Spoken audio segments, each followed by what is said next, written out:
The glass didn't shatter. It detonated. One strike.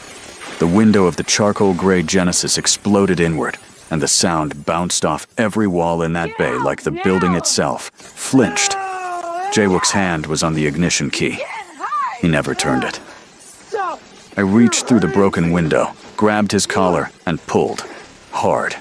He came across the console, through the frame, and hit the concrete floor before his security team could even process the sound. The boss of the Korean Syndicate's West Coast operation. On the floor, pulled there by a valet. Then the car exploded. Not the whole car. The ignition. A shaped charge wired to the starter relay. Small. Surgical. The driver's seat punched into the roof. The windshield blew out in one piece. Fire rolled up through the hood, slow and certain. One turn of that key, and there would have been nothing left of him. Baek Sung-il hit the wall from the blast pressure. 3 federal marshals came through the service entrance at a run. And I stood over Aeon Jae-wook, glass in my hair, hands still shaking, staring at a man who had just realized the only thing between him and a closed casket was the woman he never once looked at. But this didn't start here. It started 93 days ago, with a woman in a black uniform standing into the rain, watching. One turn of that key, and he was gone forever. The only person who knew was the valet nobody looked at. Drop fire emojis in the comments, because you already know this woman was never just parking cars. My name is Kendra Mercer. That was the ending. Now let me tell you how I got there. The Grand Seorim Hotel. 22 floors of marble and quietly negotiated crimes. The kind of place where a valet doesn't just park cars. A valet witnesses history. 6 weeks in, south entrance. That's when Jae-wook first pulled up. No plates. Blacked out windows. 2 SUVs flanking him like they were paid to breathe. Every staff member went still when he stepped out. Not respect. Instinct. He didn't look at me. None of them ever did. First mistake. Because I looked at everything. Sung-il, his head of security. Checked left before right. Every time. Without fail. Half-second blind spot on his dominant side. I logged it day 3. The second SUV always parked 2 feet closer to the exit than it should. Not habit. Calculation. Someone on that team was already planning the escape before the meeting even started. And Jae-wook himself, every single time before entering the building, reached for his left jacket pocket. Not his phone. Not his wallet. Something that needed confirming. Something that had to still be there. I watched it happen 11 times before I stopped counting. My grandmother used to say, chess, not checkers. The board is always set. You just have to decide which piece you are. I decided a long time ago I wasn't going to be a pawn. Week 8. I got reassigned. Not fired. The Seorim didn't fire useful people. It absorbed them. The underground valet bay. Private. Coded elevator. 3 vehicles. 3 clients. All syndicate. The woman who moved me was Yoon Dae-ri, Director of Private Services. Elegant title for the woman who made problems stop existing. She didn't ask if I wanted it. She told me I started Monday. That's how they operated. No offers. Just assumptions. They assumed I'd be grateful. Dazzled. They had no idea proximity was exactly what I came for. 6 days before the reassignment, I found a photograph. Dead drop. Manila envelope. Glove box of a vehicle I was parking. Inside. 1 photograph. A woman. Mid-30s. Natural hair. The kind of face that looks like someone you already love before you know why. Her name on the back. Written careful, deliberate, like whoever wrote it needed it to last. Zanele Dube. Forensic accountant. Undercover operative. Missing. 4 months. Last known location. The underground bay of the Grand Seorim Hotel. Nobody reported it to the right people. Because the right people were on the wrong side. I tucked the photograph into the lining of my jacket. Went back to work. She was alive somewhere in this city. And the man whose car I parked every morning knew exactly where. I just needed him to show me. So I waited. I watched. And I started learning Korean. The car was a black Mercedes S-Class. Registered to nobody I could trace. Dropped off by a man who didn't make eye contact and left on foot before I finished the ticket. Standard syndicate behavior. I'd learned that fast. I drove it down to the lower lot, killed the engine, reached for the glove box to log the mileage, and stopped. Manila envelope. No label. No seal. Just sitting there, like it had been waiting specifically for me. I looked around. Empty lot. Security camera in the far corner. But I already knew that one had a 12-second rotation gap. Whoever left this knew that too. I opened it. One photograph. Single print. No metadata. The kind of picture taken from a distance by someone who couldn't afford to get closer. A woman. Mid-30s. Natural hair pulled back. Strong jaw. The kind of face that carries something. Purpose, maybe. Or the weight of knowing too much. Her name was on the back. Zanele Dube. Underneath it. 4 words. Last seen. Seorim Bay. That was it. No instructions. No contact information. No explanation of who left it or why it landed in my hands specifically. I flipped it over again. Stared at her face. My contact had mentioned a sister once.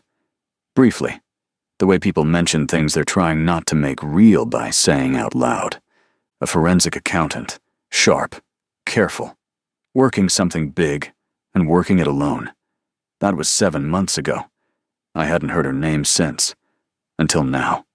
4 months missing. Last known location. This building. This bay. The same coded elevator I rode every shift.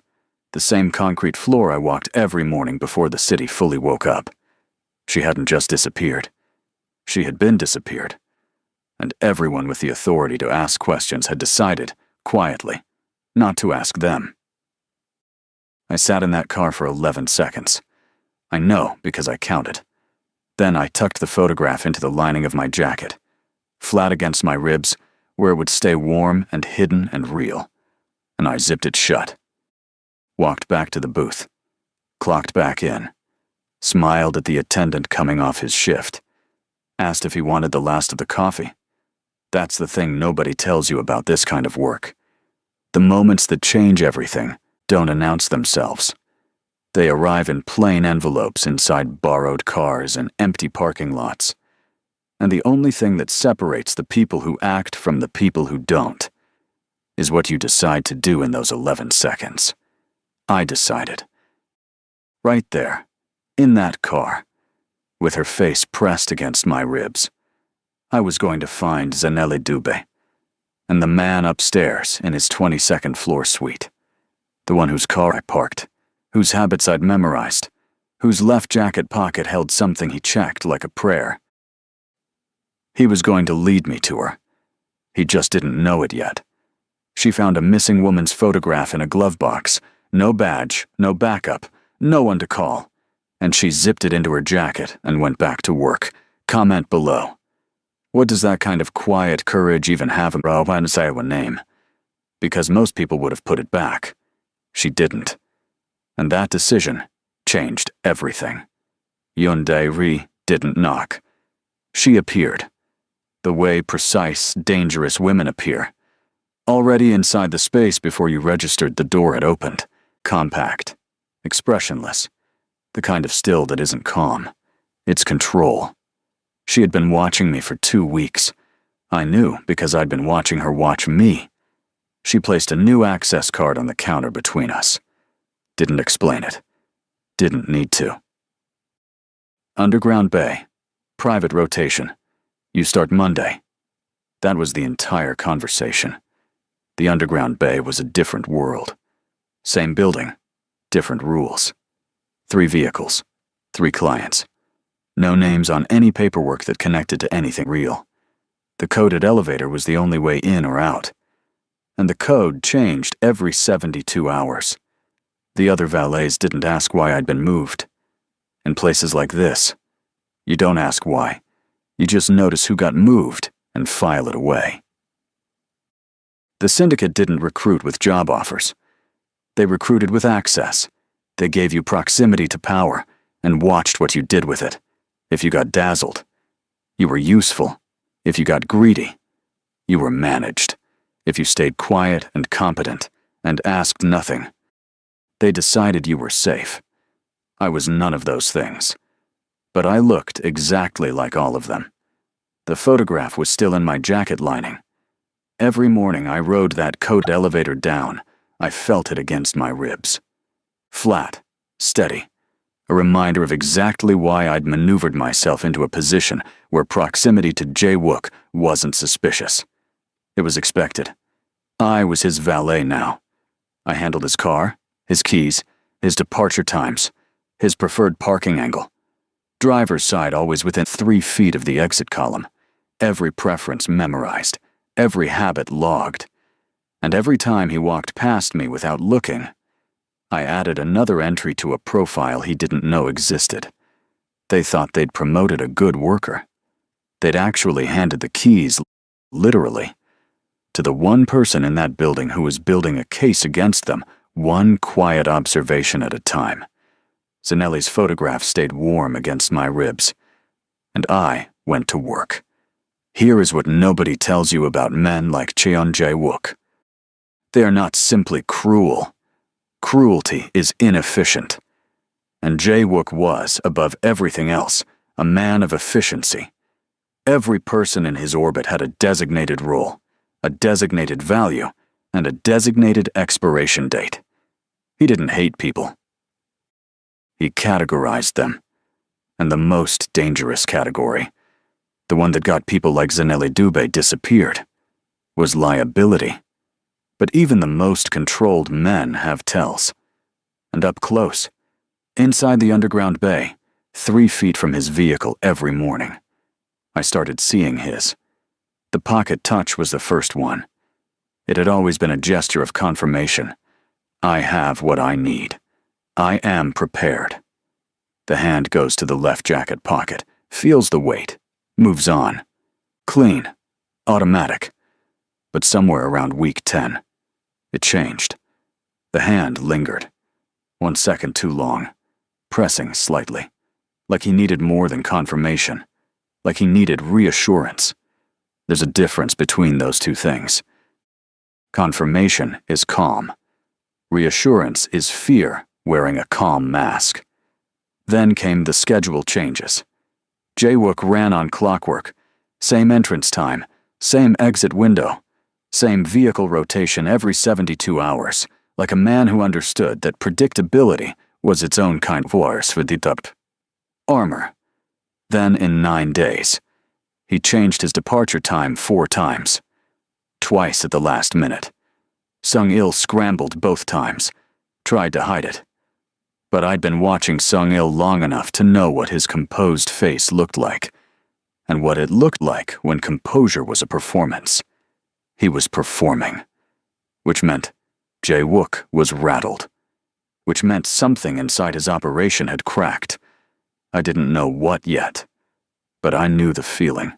I'd seen it before, not in boardrooms or hotel bays, but in the faces of people who built their whole lives on control and felt it start to slip. The higher you build, the more you have to lose, and the more you have to lose, the louder the fear gets. I filed everything, every changed schedule, every lingered pocket touch, every micro-expression Sung-il tried to bury. And I kept parking the cars, kept logging the keys, kept smiling when Sung-il barked orders at me like I was furniture. Because men who think you're furniture never watch what you do when they turn their backs. Jae-wook was cracking. I didn't know why yet. But Zanelli's photograph was still against my ribs, and something told me, whatever was making this man afraid was connected to her. I just needed proof. I needed him to give it to me himself. He was cracking. Schedule changes. lingered pocket touches, a head of security performing composure instead of exercising it. And the only person who noticed was the woman parking his car. Comment below. What do you think was in that left jacket pocket? Because I've seen this story 100 times, and the answer is never what you expect. The bay had a quirk nobody talked about. Something about the curved concrete walls and the drainage channels running beneath the floor. Sound traveled in ways that didn't make architectural sense. A conversation in the far corner arrived in the service alcove like it was happening 3 feet away. I discovered it by accident on my 4th week. I never told anyone. That Tuesday evening, I was in the alcove logging keys behind the half wall of steel lockers. Invisible. Routine. The kind of presence that registers as furniture. Jae-wook was at his vehicle. He wasn't leaving yet. He was pacing. Short, tight movements. The kind a caged man makes when he needs to think, but can't afford to look like he's thinking. His phone was to his ear. He was speaking Korean. Low. Pressured. The voice of a man managing something that had stopped cooperating. I had been learning Korean for 2 months. Not fluently. Enough. Enough to follow a conversation if it moved slowly. Enough to catch the words that carried the most weight. And what I caught that evening stopped everything. She found the transfers. Pause. Listening. If it reaches the prosecutor before Friday, another pause. Longer. Handle it before the summit.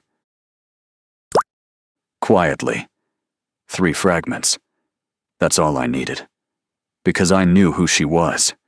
Zanelli had found the financial transfers.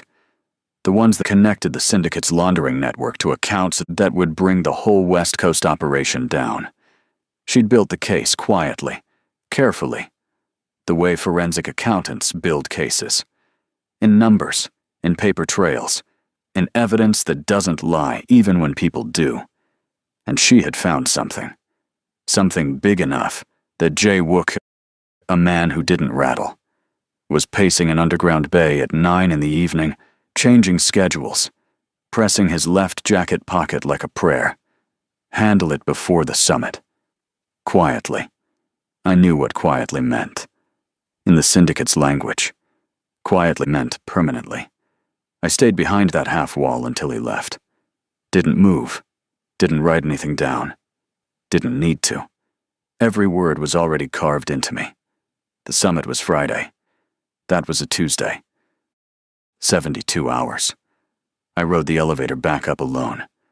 Stood in it for the full 30 seconds it took to reach the lobby level.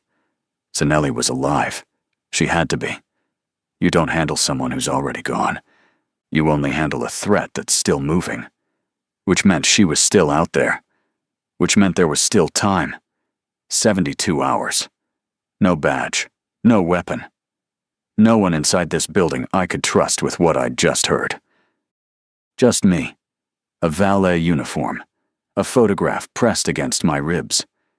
And a man who had just told someone, in a language he assumed I didn't understand, exactly what he planned to do. He assumed wrong. I stepped out of the elevator into the lobby. Smiled at the front desk attendant. Asked if it was still raining outside. It was. I walked back to my post and started building the final move. The most dangerous thing I could do that Wednesday was act different. So I didn't. I showed up 4 minutes early. Pressed uniform, hair pulled back clean. I took the elevator down, logged the keys, and started the rotation like it was any other morning in any other week. 60 seconds faster on every vehicle return. Not enough to be noticed. Just enough to be appreciated. I memorized every preference I hadn't already locked down. Jae-wook's seat position, the temperature he kept his cabin, the exact angle Sung-il preferred the SUV parked so his exit line stayed clear. I gave them everything they expected from someone who had accepted their place. Sung-il barked at me twice that morning. Once about a key tag. Once about nothing. The kind of nothing powerful men bark about when the pressure they're carrying has to go somewhere. I smiled both times. Not a performance smile, a weapon smile. The kind that says, I see you without ever saying a word. Men like Sung-il mistake compliance for submission. Submission for safety. He turned his back on me both times, inside of 10 seconds. But underneath every pressed uniform, and every weapon smile, and every 60-second faster vehicle return, I was thinking about Zanelle. Her face from the photograph. The careful print of her name on the back. 4 months in a city that had decided she didn't matter enough to find. Every smile I gave Sung-il was purchased with her face. Every moment of performance was paid for with the image of a woman running out of time in a location I didn't have yet. 48 hours. By Wednesday evening, Jae-wook's schedule changed again. 5th time in under 2 weeks. Sung-il got the call mid-rotation, and his jaw tightened in that specific way it tightened when he was recalculating under pressure. I watched it happen from 12 feet away. Logged it. Said nothing. The cracks in Jae-wook's operation were spreading faster now. Whatever Zanelle had found. It was still alive. Still moving. Still threatening enough that the most controlled man I'd ever studied couldn't hold his own schedule together. Which meant I was running out of time, too. Thursday was almost here, and I still needed 2 confirmations before I could make the call. I needed 2 confirmations. Not assumptions. Not instincts. Confirmations. The kind that hold up when everything goes sideways and you're standing in a room with no backup, explaining every decision you made alone. I spent Thursday getting them. The first one came through the financial layer. I had been quietly cross-referencing vehicle logs against the syndicate's internal meeting schedule. Something I'd pieced together over weeks from overheard conversations, delivery manifests, and the particular pattern of which clients arrived together and which ones never overlapped. There was a name that kept appearing in the margins. An internal accounts manager. Mid-level. The kind of person powerful enough to access the laundering architecture, but invisible enough that nobody monitored his movements closely. He had been logging extra hours for 6 weeks. Not working late. Copying. He had kept a version of Zanelli's compiled documents. The financial transfers, the account trails, the prosecutor-ready evidence. As personal insurance. The kind of insurance you only need if you're planning for the syndicate to fall and want to be standing on the right side when it does. Zanelli's work wasn't destroyed. It was alive, protected, waiting. Confirmation 1. Locked. The second confirmation hit harder. Thursday evening. Bay rotation. Sung-il took a call near the column. Close enough that the acoustics did what they always did. I caught the words I needed. Private handoff. Friday, 5:47. Bay. And then, the one that stopped my blood cold. Not the airport. He goes clean. Jae-wook was leaving the country. Not through any system that logged names or flagged passports. Through a private vehicle handoff. Starting in the underground bay of the Grand Seorim Hotel at 5:47 Friday morning. He was going to walk in, settle into that Genesis, reach for that ignition, and disappear. Everything Zanelle had nearly died to build, every transfer, every account, every thread of evidence that connected the syndicate's laundering network to people with real names and real power. Gone. The moment that engine turned over. I finished the rotation, returned every vehicle, logged every key, rode the elevator up alone and stood in it for the full 30 seconds like I always did. This was no longer about documents. This was about a woman whose name I'd memorized from a photograph, who had done everything right and been disappeared for it, who was still alive. I had to believe that. Somewhere in this city with 48 hours left before the only man who knew her location crossed a border and took that secret permanently with him. One shot. One night. One phone call to the right person with the right information. I stepped out of the elevator. Walked to the south entrance. Stood in the rain for exactly 90 seconds. Then I went home and made the call. I sat on the edge of my bed for 6 minutes before I picked up the phone. Not because I was afraid, because once I made this call, there was no version of tomorrow where I was still invisible, no version where I was still just a valet, no version where I could pull back, recalculate, choose a different piece on the board. This was the move, the only one left. One contact, the right one. Someone who had been waiting for exactly this kind of information from exactly this kind of position, but who could only move if the timing was airtight and the location was confirmed. I had both. I dialed. It rang twice. I spoke before they finished saying hello. Tomorrow, 5:40, Bay. 9 words, 3 pieces of information, everything they needed and nothing they didn't. I hung up. The room felt different after that. Smaller, quieter, the kind of quiet that sits on your chest and reminds you that some decisions, once made, have weight, real weight, the kind you carry in your body, not just your mind. I reached into my jacket, took out the photograph, looked at Zanelli Dubé's face for a long time. 4 months. Disappeared inside a building I walked into every morning. Erased by people who assumed that the right silence from the right people made problems stop existing. They were wrong.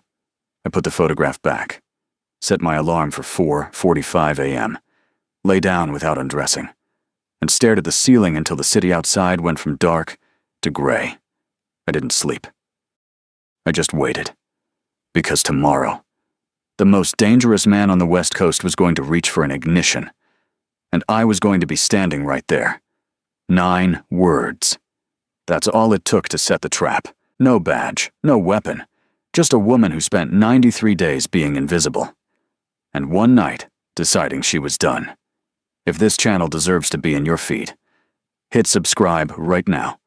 Because what happens in that bay tomorrow morning, you are not ready. The elevator opened at 5:41. 2 minutes early. Intentional. I needed the bay before he arrived, needed to feel the geometry of it one final time. The camera angles, the column positions, the exact distance between the service entrance and the driver's side door of the Genesis. I had walked this bay 100 times. This time I walked it like a blueprint. Jaywook's charcoal gray Genesis sat in its assigned spot. Engine cold. Keys already in my hand from the coated cabinet. Standard protocol. Nothing unusual. Exactly what any morning looked like. I approached the vehicle, and I did the one thing I had planned 12 minutes earlier when I was alone down here. I activated the tracker. Small, magnetic, already placed on the underside of the dash 3 days ago during a routine interior check that nobody thought to supervise because nobody supervised furniture.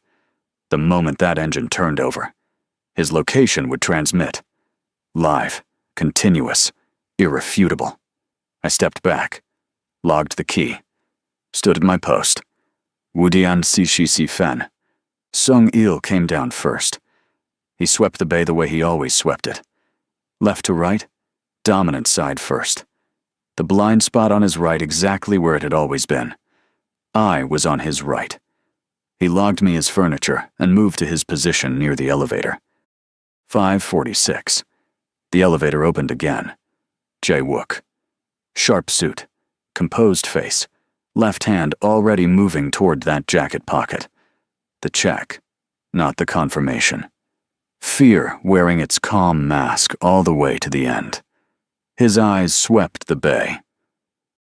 Not searching. Confirming territory. The way a man looks at a room he believes he owns. Not looking for danger. Just registering possession. He didn't look at me. He never did. He moved to the Genesis, opened the door, settled into the driver's seat with the particular ease of a man who believed he was already gone, already across the border, already untouchable, already free. His hand reached for the ignition, fingers closing around the key. And that's when I saw the phone. Passenger seat, unlocked, screen lit. I was 3 feet away. Close enough to read it. One message. 4 words. Doob is alive. 40 minutes. The board didn't just shift. It flipped entirely. This wasn't about documents anymore. This wasn't about evidence, or prosecutors, or financial transfers. Zanelli was alive. And in 40 minutes, someone was moving her. I didn't think. I didn't calculate. I didn't run the board one final time. I just moved. My hand closed around the glass breaker. I looked at the back of Cheon Jae-wook's head. This man who had never once looked at me. And I swung. The glass didn't crack. It exploded. One strike. Clean. Direct. Everything behind it. And the driver's window of the charcoal gray Genesis detonated inward like it had been waiting for permission.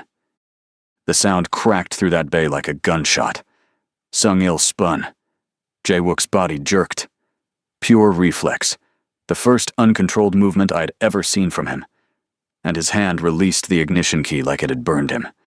But I was already inside the window frame. Both hands. Collar. Pull. Not a drag. A commitment. Every ounce of 93 days behind it. Every morning of logging keys and smiling at men who barked, and tucking a photograph into a jacket lining, and learning a language in secret, and standing in the rain at a south entrance, wondering if any of it would be enough. All of it arrived in that single pull. Cheon Jae-wook came across the center console, through the broken frame, and hit the concrete floor of his own parking bay hard enough that the sound echoed. For 2 full seconds, nobody moved. Not Sung-il. Not the 2 men positioned near the SUVs. Not the 3 federal marshals already moving through the service entrance on the far side of the bay. Nobody moved because nobody had a category for what they had just watched happen. The boss of the Korean syndicate's entire West Coast operation. The man that whole precincts were afraid to name out loud. The man that judges and commissioners had spent careers trying to touch. Was on the floor, pulled there by his valet. Then the Genesis exploded. Ignition system. Shaped charge. Wired to the starter relay by hands that were never supposed to touch that car. The driver's seat punched into the roof. The windshield blew outward in one white sheet. Fire rolled up through the hood in a slow, certain wave.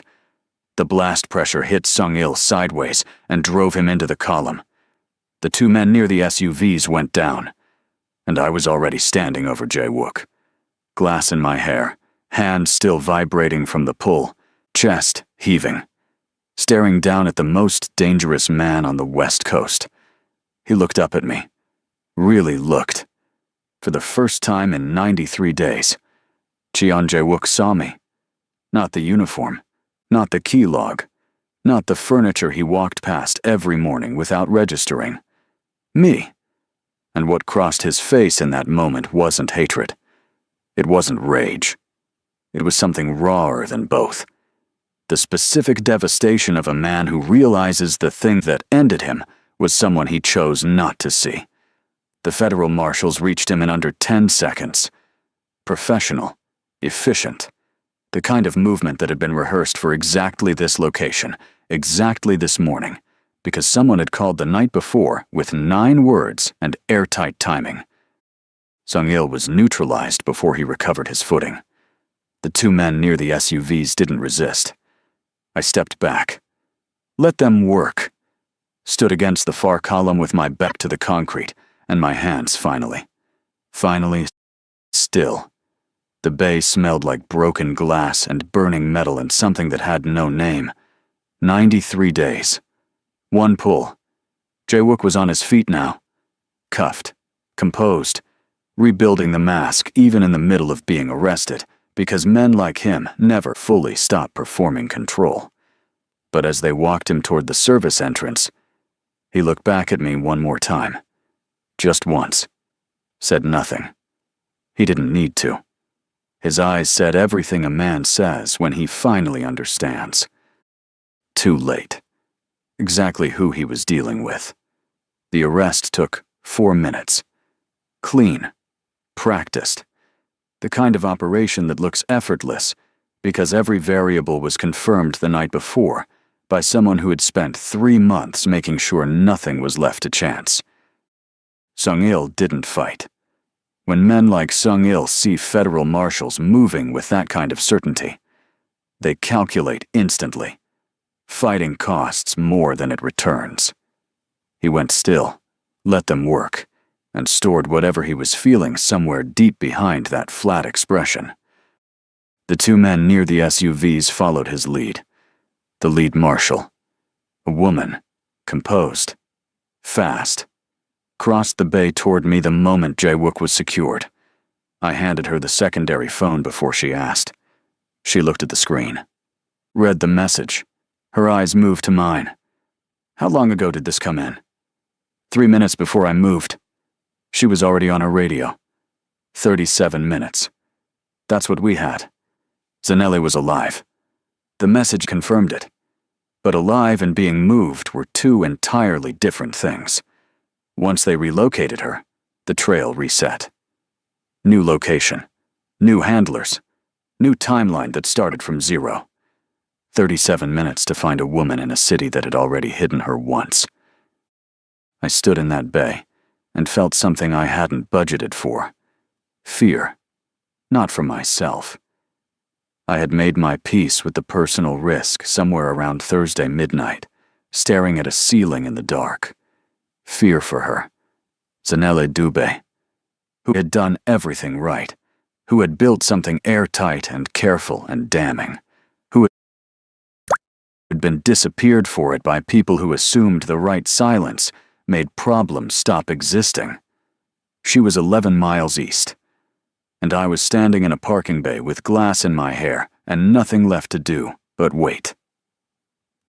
Jae-wook passed me on his way to the service entrance, cuffed, flanked, still wearing the suit like it meant something. He stopped. 1 second. Just one. Directly beside me. The marshal at his arm tensed. Jae-wook didn't move, didn't reach, just turned his head slightly and looked at me the way you look at something that has permanently recalibrated your understanding of the world. He said 2 words. Low. Korean. I understood them. Yal haiseo. Well done. Then they walked him through the door and it closed behind him, and the bay went quiet in the specific way spaces go quiet after something irreversible happens inside them. I didn't move for a long time. Just stood there. Glass on the floor, burning metal smell fading, the Genesis still smoking in its assigned spot. My phone buzzed in my pocket. 1 message. 4 words from the lead marshal. We have a location. 31 minutes left. I couldn't go with them. That was the part nobody tells you about this kind of work. You spend 93 days building something. Every observation, every logged key, every smile at a man who barked at you like you were nothing. And when the moment finally arrives, your part ends before the ending does. I had done everything I could do. The rest belonged to people with badges and vehicles and jurisdiction 11 miles east. So I waited. The bay was wrecked. Genesis still smoking in its spot. Glass across the concrete in a wide, permanent-looking scatter. The smell of burnt metal hanging in the cold air like it had decided to stay. I sat down on the concrete floor. Not dramatically. Not because my legs gave out. Just because standing felt like too much effort for a body that had been running on grief and purpose for 3 months straight, and had just, finally, put the weight down. I sat, and I let myself feel it. The fear first. The specific terror of those 31 minutes. Knowing she was out there, knowing the clock was moving, knowing I had done everything within my reach, and the rest was completely out of my hands. Then the exhaustion. The kind that lives in your bones. The kind that doesn't come from 1 sleepless night, but from 93 days of performing calm you didn't feel. Carrying information you couldn't share. Being invisible inside a machine that would have disappeared you without hesitation if it had known what you were doing. Then, the grief. Not new grief. Old grief. The kind that had been driving this from the beginning. The voice on the phone 7 months ago, cracked and desperate, saying her sister's name like it was already past tense. I let all of it arrive. Sitting on the concrete floor of an underground bay with glass in my hair. My phone buzzed at 6:31. 8 minutes into the 31. Lead marshal. 2 words. She's out. I read it 3 times.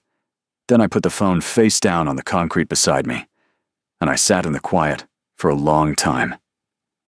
Not because I was sad, because some moments deserve more than moving on quickly. Zanele Dube walked out of that facility under her own port d'entrée at 6:29 a.m. 4 months. She was out. The debrief took 2 hours. 3 agents, 1 recorder, a table that had absorbed 1,000 conversations like this one. Flat, institutional, built for function, not comfort. They asked everything in the order people always ask things. Chronologically, methodically, with the particular patience of people trained to find the gap between what someone says and what actually happened. There were no gaps. I had 93 days of clean, consecutive documented observation. Every schedule change, every pocket touch, every vehicle mile discrepancy, every fragment of overheard Korean cross-referenced against what the financial evidence later confirmed. I gave them all of it. They wrote it down, with the careful expressions of people trying not to look impressed. Then the lead agent, the woman from the bay, still composed, coffee untouched, looked up from her notes. How did you know Friday was the window? I told her about the acoustical quirk in the bay, the curved concrete walls, the drainage channels, the half-wall of steel lockers that made me invisible to anyone standing at the far end. She wrote that down too. Then she asked the question they had all been building toward. How did you know to move when you did, at that specific second? I told her the truth. Not the tactical truth, the human one. He reached for that ignition like a man who thought he was already gone. I had watched Cheon Jae-wook for 93 days. I knew the difference between how he moved when he was in control and how he moved when he was performing control. That morning, settling into that seat, reaching for that key, he moved like a man exhaling for the first time in weeks. Relaxed, certain, already somewhere else in his mind. That certainty was the tell. A man that's certain doesn't check his mirrors, doesn't register the woman 3 feet behind him, doesn't feel the geometry of a room changing around him. She looked at me for a long moment after that, not writing, just looking. Then she clicked her pen closed, straightened her notes, and said something that wasn't in any report and never made it into any file. 93 days, alone, no cover, no backup. She shook her head once. Small, almost imperceptible. That's not training. That's something else entirely. I didn't respond, because she was right. It wasn't training. It was a photograph in a jacket lining. It was a name written in careful print on the back of a single image. It was a woman I had never met, who had done everything right and been disappeared for it, whose face I carried against my ribs for 3 months until I could put it somewhere safe. That's what it was. I signed the last form at 9:47 a.m., walked out into a morning that smelled like rain and exhaust, and a city that had no idea what had happened 11 miles east and 1 floor underground while it was still sleeping. I didn't call anyone. Didn't stop anywhere. Just walked. Days later. The city moves on. Kendra doesn't. Zanele Dube never learned who saved her. She walked out of that facility into a gray Friday morning, wrapped in a federal jacket, squinting at daylight she hadn't seen in 4 months. She gave her statement. She cooperated fully. She identified accounts, names, transfer routes. Everything she had built before they took her, reconstructed from memory with the precision of a woman who had survived by staying sharp. Her case held. Every transfer, every account, every thread. It held. The syndicate's West Coast operation collapsed over the following 3 weeks. Not loudly, not in the way dramatic things collapse in movies. All at once, with ceremony. It collapsed the way real empires collapse. Quietly, from the inside, one name at a time. Jae-wook's trial date was set without fanfare. Sung-il cooperated in exchange for considerations I was never told the details of. The internal accounts manager, the one who had kept Zanelli's documents as insurance, testified first. He walked out of the courthouse on a Tuesday afternoon, looking like a man who had just put down something very heavy. I understood that feeling. I went back to work. Different hotel, different city, different entrance. Same uniform, same key log, same south-facing post in the rain. Some people restart. I just continued. 3 months after the arrest, I received a single message through the same channel the photograph had come through. No name, no explanation. Just 4 words. She asks about you. I read it twice, put my phone in my pocket, and stood at my post in the rain for a long time. Zanelli didn't know my name, didn't know my face, didn't know that the person who found her photograph in a glove box had spent 93 days becoming invisible inside the machine that took her just to pull one man out of one car at exactly the right second.